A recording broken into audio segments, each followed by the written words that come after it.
So the right continues to torment those different from them. Check out this headline. Gisele Fetterman claims she received constant threats due to being on a nonstop loop on Fox News. In a New Republic piece entitled "Mrs. Fetterman Goes to Washington," Gisele Fetterman pushed back hard on her husband's critics, focusing on really his health conditions. That's what really started all of this. After his health struggles, and she, being his wife, really stepped in to look after her husband like any good spouse would do. And Fox News, the channel of family values, had a problem with this. Let's put up this. The Republic's Pablo Manriquez noted some of the more recent attacks on Gisele Fetterman, including mocking from Fox News hosts like Harris Faulkner over a photo she posted on social media where her husband was partially cropped out. Senator-elect Fetterman is 6 feet 8 inches tall. The photo is part of a running joke the two have had for years, long before the two were thrust onto the national stage. In other words, they've been joking with each other, Jessica, about this for a very long time, about how he's too tall to fit in photographs. And Fox News had to find something wrong with this. Now, Fetterman, meaning Gisele Fetterman, responded this way by saying the right wing hates women. They especially hate strong women, and I think that's what you're seeing. Now, she made it very clear in her interviews that not only does she believe they hate women, but the hateful emails that she is receiving is because Fox News continues to keep her in a loop. She had this to say: since entering the Capitol for training, my inbox has been completely filled with threats and horrible things. And that's because I've been on a nonstop loop on Fox News. Jessica, I don't understand why Fox feels the need to continue to attack this family in this way. It doesn't make any sense. What did Fetterman do wrong? Nothing. He won an election fairly. He got more votes than Dr. Oz. That was his crime. What did his wife do? Nothing.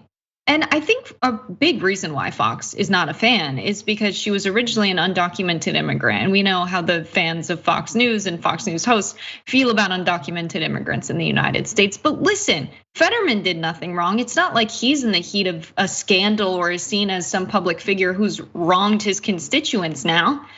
And moreover, his wife, even if he did do something wrong, should not be held accountable for his actions, but he didn't even do anything wrong. Like, why are you bringing the spouse into this? This is just such dirty, disgusting politics. These are people who don't care about representative democracy at all. We have people like Lauren Boebert not representing all of the people in her district. And these people also don't care about free and fair elections.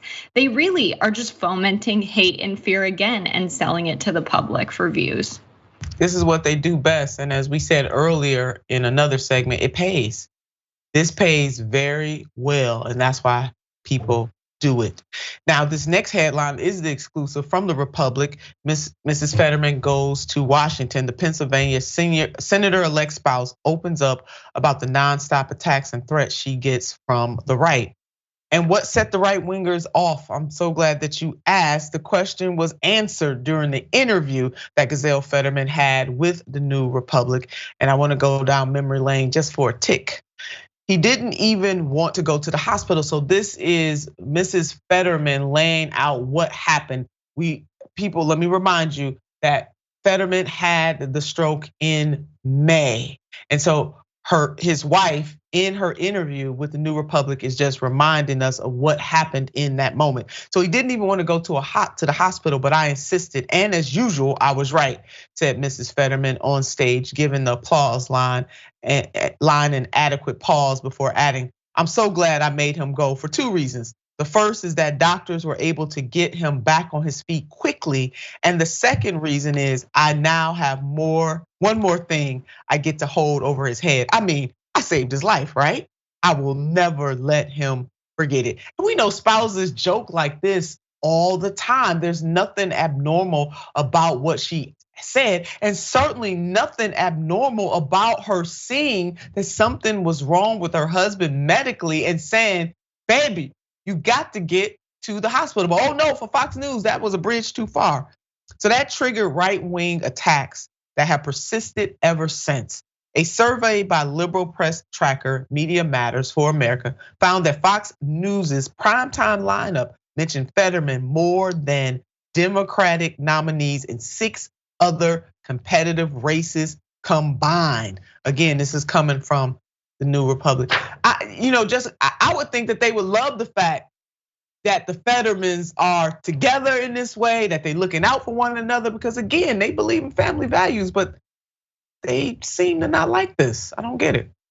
There's a lot of interesting gender dynamics going on. Like, I remember when my father was sick, he would not go to the hospital. Not only is health insurance not in the picture for them, which is a huge problem in America, but this idea that if a man is sick, they are not willing to seek help because of this toxic masculinity that we're all taught, that you can tough through it, the pain's probably not that bad. His appendix literally burst before he made it to the hospital. So he endured that kind of pain.